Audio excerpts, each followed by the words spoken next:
오늘 읽을 말씀은 사무엘하 14장 8절부터 13절까지 말씀입니다. 14장 8절부터 먼저 읽겠습니다. 왕이 여인에게 이르되 네 집으로 가라. 내가 너를 위하여 명령을 내리리라 하는지라. 듣고와 여인이 왕께 아뢰되 내 주 왕이여 그 죄는 나와 내 아버지의 집으로 돌릴 것이니 왕과 왕위는 허물이 없으리이다. 왕이 이르되 누구든지 네게 말하는 자를 내게로 데려오라. 그가 다시는 너를 건드리지도 못하리라 하니라. 여인이 이르되 청하건대 왕은 왕의 하나님 여호와를 기억하사 원수 갚는 자가 더 죽이지 못하게 하옵소서.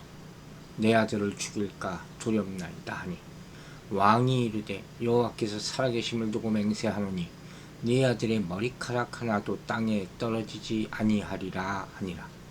여인이 이르되 청하건대 당신의 여종을 용납하여 한 말씀을 내 주 왕께 여쭙게 하옵소서 하니 그가 이르되 말하라 하니라. 여인이 이르되 그러면 어찌하여 왕께서 하나님의 백성에 대하여 이 같은 생각을 하셨나이까. 이 말씀을 하심으로 왕께서 죄 있는 사람같이 되심은 그 내쫓긴 자를 왕께서 집으로 돌아오게 하지 아니하심이니이다. 아멘. 자, 이 비유의 말씀이 계속되죠. 이 여인이 이제 본격적으로 이제 이 다윗과 이런 얘기를 하는 것 자체가 사실 놀라운 것이죠. 그러나 이게도 크게 보면 하나님의 뜻이 있는 거예요. 그러니까 이런 비유의 말씀은 사실 여러분 이렇게 생각해야 돼요. 우리가 세상에 살면서 언제든지 들을 수 있는 말씀이에요. 중요한 것은 이런 비유가 삶 가운데 나타날 때 그것을 나를 향한 말로 깨닫느냐, 받아들일 수 있느냐. 대부분 우리는 하나님의 말씀을 직접 들으면서도 이건 내가 아니라 아무개 집사가 들어야 되는데 이렇게 치부해버리잖아요. 근데 나에게 들리는 말씀은 다 나를 향해 하는 말씀이에요. 세상에 남을 향해 하는 말씀을 내가 정죄하면 어떡합니까? 그러면 안 되죠. 그런 생각을 가지고 이 말씀을 들어야 된다는 것이죠. 8절부터 다시 볼게요. 왕이 여인에게 이르되 네 집으로 가라. 내가 너를 위하여 명령을 내리는지라 하는지라. 자, 다윗 왕이 드디어 드고와 여인의 호소를 다 받아들였다는 거예요. 이것도 참 놀라운 일이에요. 근데 당시 이렇게 고아나 과부나 나그네 이런 사람들을 히브리 사람들이 특별하게 여겼다는 것을 다시 한번 생각해 볼 필요가 있죠. 어쨌든 이 다윗 왕이 이 여인의 호소를 받아들이고 그 남은 아들이 죽지 않도록 선처하겠다 보장을 해줬다는 것이죠. 아마도 다윗은 이 드고와 여인의 큰 아들이 동생을 죽인 것이 처음부터 계획된 살인이 아니었기 때문에 어느 정도 정상을 참작해서 동정을 베풀 여지가 있다고 생각한 것처럼 보입니다. 그러나 여기서 우리는 분명히 알아야 될 것이 다윗의 이러한 사견이 압살롬에 대해서도 그대로 적용될 수는 없다는 건 다른 경우예요. 압살롬은 암논을 고의적으로 살해했잖아요. 이 차이를 분별해 볼 수 있는 영적 분별력이 있느냐, 이게 사실 중요하죠. 계속해서 여인이 얘기합니다. 왕께 아뢰되 내 주 왕이요 그 죄는 나와 내 아버지의 집으로 돌릴 것이니 왕과 왕위는 허물이 없으리이다. 자, 어떻게 이런 말을 할 수가 있었을까 참 놀랍긴 하지만 어쨌든 그 죄는 나와 내 아비의 입으로 돌릴 것이다. 집으로 돌릴 것이다. 그래서 말하는 그 죄란 형제를 살해한 아들을 벌하지 아니한 죄, 곧 율법의 규정대로 심판하지 아니한 죄를 말하는 거예요. 이스라엘 율법에 따르면 이건 당연히 죽여야 되는 죄잖아요. 여기서 드고와 여인은 다윗이 살인을 저지른 자신의 아들을 선처해 주겠다고 이렇게 약속을 하냐, 행여라도 그로 인해 발생할 불상사는 다윗이 아닌 마땅히 자신과 자신의 책임이 집안이 책임져야 될 문제라고 그렇게 지금 얘기하고 있는 거예요.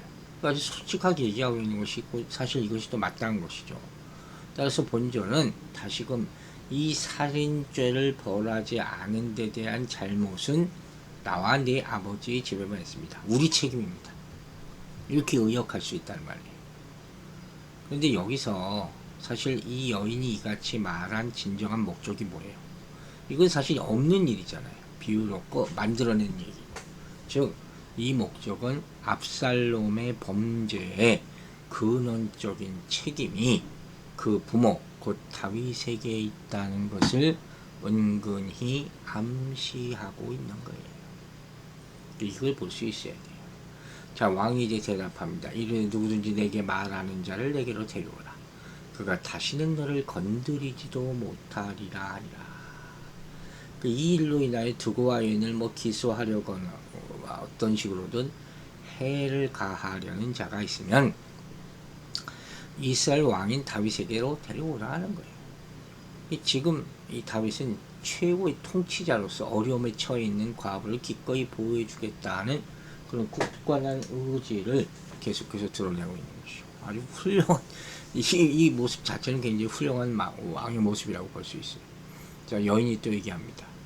이 11절이 참 중요한 거예요. 여인이 이르되 청하건대 왕을 왕의 하나님 여호와를 기억하사 원수 갚는 자가 더 죽이지 못하게 하옵소서. 내 아들을 죽일까 두렵나이다 하니 왕이 이르되 여호와께서 살아계심을 두고 맹세하노니 네 아들의 머리카락 하나라도 땅에 떨어지지 아니하리라. 자, 하나님에 대한 맹세가 나오잖아요. 먼저 왕의 하나님 여호와를 생각하사 죽이지 못하게 하옵소서. 여기서 여인이 주장하는 바는 뭐예요? 다윗 왕의 공정한 판단력을 흐트리고 그 감정에 호소하기 위해서 하나님의 이름을 거론하고 있는 거예요. 굉장히 이 여인도 지혜롭기도 하지만 어떻게 보면 교묘하죠. 즉, 지금 이 여인의 목적은 뭐냐면 하나님의 속성 중 중요한 두 가지 속성이 있죠. 공의와 사랑. 여기서 지금 공의를 무시하고 사랑만을 강조하고 있다는 거예요. 아시겠어요?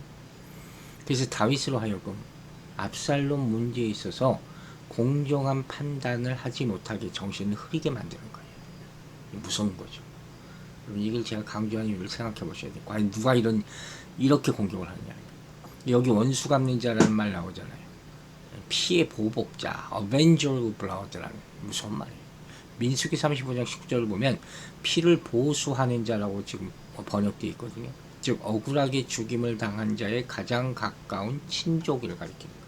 그리고 율법에 따르면 이들은 억울하게 죽임당한 친척을 위해 반드시 복수할 의무를 지니도록 되어 있단 말이에요. 그래서 여인이 지금 호소하는 건 바로 뭐예요? 왕은 이 일에 대해서 자비로운 판결을 내릴 만한 이유가 얼마나 충분한지 심사숙고해 보십시오. 그러면 왕 자신이 이 판결을 확고하게 내리게 될 것입니다. 즉 왕의 하나님 여호와께서 얼마나 은혜롭고 자비로우시며 죄인에 대해서 얼마나 오래 참으시는지 기억하시지 않습니까? 틀린 말은 하나도 없죠. 그는 죄인에게 그들의 행위대로 갚지 않고 기꺼이 용서하시는 분이 아닙니까? 맞는 얘기죠. 또 왕의 하나님 여호와께서 가인을 어떻게 살려두셨는지 한번 기억해 보십시오. 여러분, 사실 이 얘기를 제가 꺼내는 이유는 이렇게 얘기하면요, 모든 죄인들은 다 할 말이 없어요. 죄인을 심판하려는 하는 사람들은 할 말이 없어요. 무슨 얘기냐? 그는 자기 형제를 살해했잖아요. 아벨을 죽였잖아요. 근데 하나님께서 그를 죽이지 않았어. 그를 원수 잡는 자들에게 보호해 주셨다고 약속했다고 그랬잖아요. 이게 창세기 4장에 나온 얘기잖아요. 이게 참 놀라운 일이거든요. 사실 죽어 마땅한 건데 왕의 하나님 여호와께서 우리아의 일로 당신을 용서하신 것을 기억하소서. 또 이렇게 얘기하면 뭐라 그러겠어요? 가슴에 엄청나게 찔리고 아프겠죠. 그러나 자기 자신이 또 용서받았어. 율법에 따르면 죽어 마땅한 거죠. 돌에 맞아 죽어도 되죠. 그런 것을 생각하면 이 상황 가운데서 자비를 베풀어야 하지 않습니까? 참 이게 어떻게 보면 어떻게 판단하실 거예요? 하나님이 어떤 하나님이세요? 우리에게 자비 하나님, 용서의 하나님 아닙니까? 그 하나님을 기억한다면 우리가 감히 누구를 정죄할 수 있어요? 못하는 거죠. 모든 자비와 용서를 대해야 되겠죠. 틀린 말이 하나도 아닌 것 같아요. 그래서 이 과부는 사실 과부도 아니지만 이렇게 정말로 교묘한 비유를 내세워서 결국 자기 아들에 대한 완전한 사면을 얻어내고 자기가 바라던 대로의 맹세까지 얻어요. 그래서 여호와의 사심을 가리켜 맹세하노니 하는 대답을 얻잖아요. 네 아들의 머리카락 하나도 땅에 떨어지지 아니하리라. 네 아들이 이 일 어떤 해도 입지 않도록 저주하겠다는 다윗의 대답을 받아내는 거예요. 누가복음 21장 16절부터도 예수님께서 그의 보호에 의탁하는 모든 자들이 비록 그를 위해 죽음을 당할지라도 그들의 머리털 하나 상하지 않을 것이다. 그들이 그를 위해 잃을지언정 그로 말미암아 잃지는 않을 것이다. 이렇게 확언하셨거든요. 그래서 여기서 우리 딜레마에 빠지는 거예요. 그래서 지금 다윗은 도피성도 보호하지 못할 살인자의 보호를 떠맡게 된 것이죠. 쉽게 결정할 문제가 아니에요. 그러나 분명히 이 과부를 측은히 여길 만한 이유도 커요.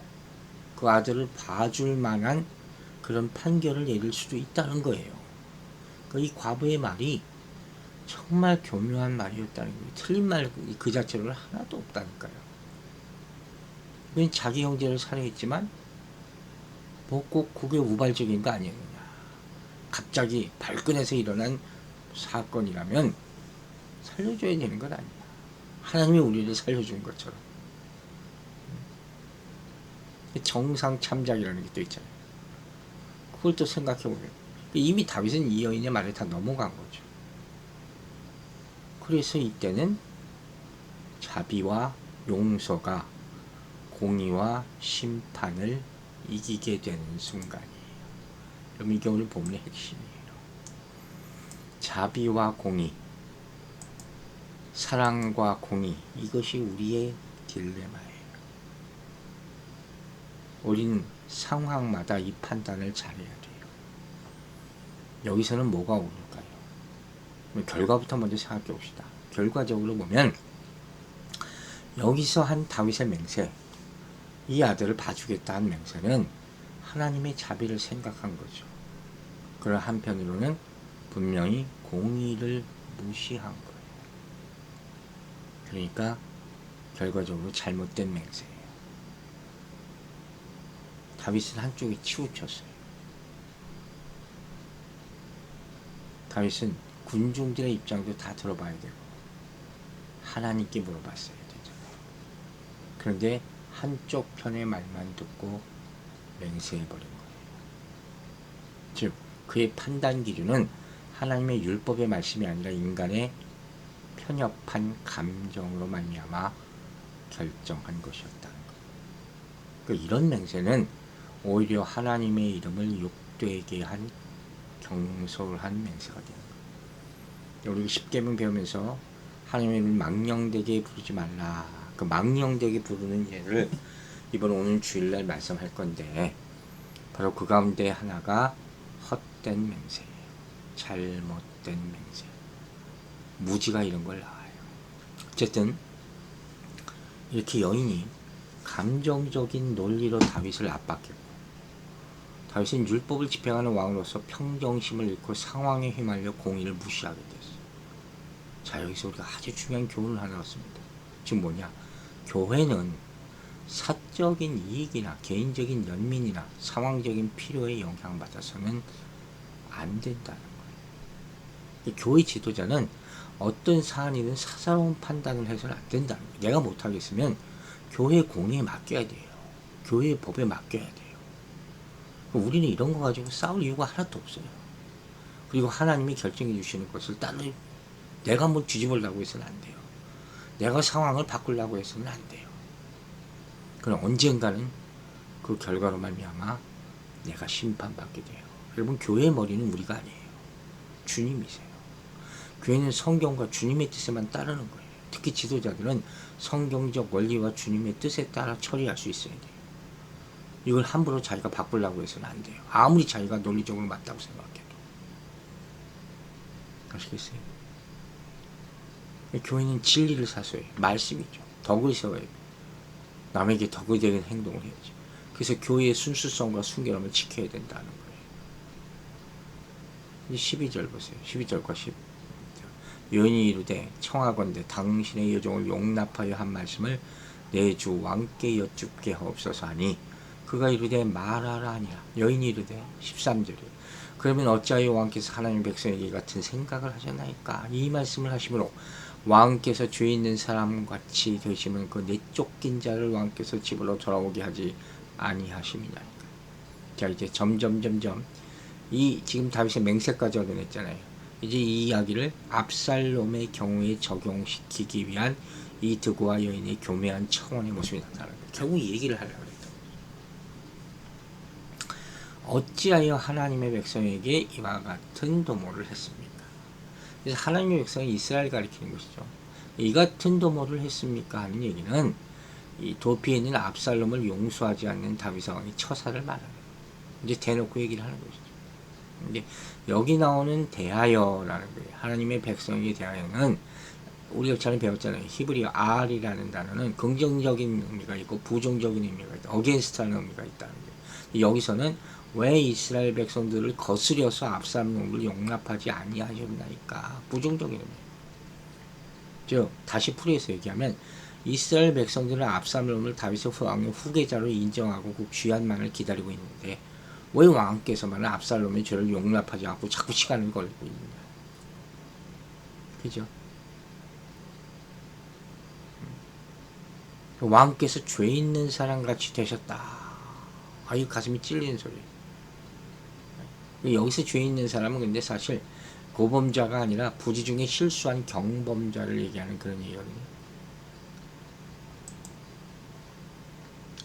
따라서 여기서 드고와 여인의 말은 다윗 왕이 압살롬을 돌아오지 못하게 조치함으로 말미암아 왕이 부지 중에 백성들의 여론과 반대되는 그런 범죄 행위를 저지르게 된 것을 아십니까? 근데 사실 이게 말도 안 되는 소리죠. 왜? 이제 자신의 비유를 압살롬 사건과 일치시킬 수 없다 그랬잖아요. 또 이스라엘 백성들이 압살롬을 다윗의 후계자로 생각하고 있다는 말 자체도 신빙성이 없는 거죠. 그리고 결정적으로 다윗이 압살롬을 내쫓은 것이 아니라 암놈을 죽인 후에 압살롬 스스로가 도망쳤다. 어쨌든 이 여인은 어떻게 해서든지 사건의 진상은 덮어두고 다윗 왕의 악한 감정만을 움직여서 압살롬에게 유리한 판결이 내려지도록 의도하고 지금 다윗을 점점 압박하고 있는 환경. 여러분, 제가 아까 하려다 안 한 얘기가 있어요. 이러한 방법을 계략을 누가 쓰느냐? 사닥이 쓴다. 이걸 분별해야 돼요. 우리는 정말 분별해야 되는 그런 많은 일들을 앞두고 앞으로 살아가게 될 거예요. 정말 성령님께서 깨우쳐 주셔서 내 생각을 내려놓고 내 판단을 내려놓고 하나님의 말씀, 공의와 정의에 입각해서 판단할 수 있는 지혜를 달라고 기도하시기 바랍니다. 기도하겠습니다. 아버지 하나님, 이 아침에 다시 한번 주님 앞에 엎드려 기도하오니 성령이 우리를 깨워 주시옵소서. 하나님, 사랑의 하나님, 용서의 하나님, 그 하나님이 있게 오늘 우리가 살아갑니다. 그러나 우리가 세상을 판단할 때 공의와 정의가 우리를 지배할 수 있도록 분별력을 허락하여 주시옵소서. 우리가 어디까지 해야 될지 참 말하기 어려울 때가 많고 그로 말미암아 오해를 받을 때도 많습니다. 특별히 교회가 어떻게 순결함을 지켜야 되느냐, 이 판단을 우리가 잘못해온 나머지 이 교회 역사 가운데 하나님의 정의가 순결함이다 사라졌습니다. 잘못된 사랑을 가르쳐서 교회가 엉망이 되고 말았습니다. 용서하여 주시옵소서. 우리에게 지혜를 허락하여 주시고 공의와 사랑, 그것을 적절하게 사용하여 하나님의 뜻을 나타낼 수 있는 우리 모두가 되게 하여 주시옵소서. 성령님께서 우리에게 큰 판단력과 지혜를 주시기를 간절히 바라고 나오며 예수 그리스도의 이름으로 기도했습니다.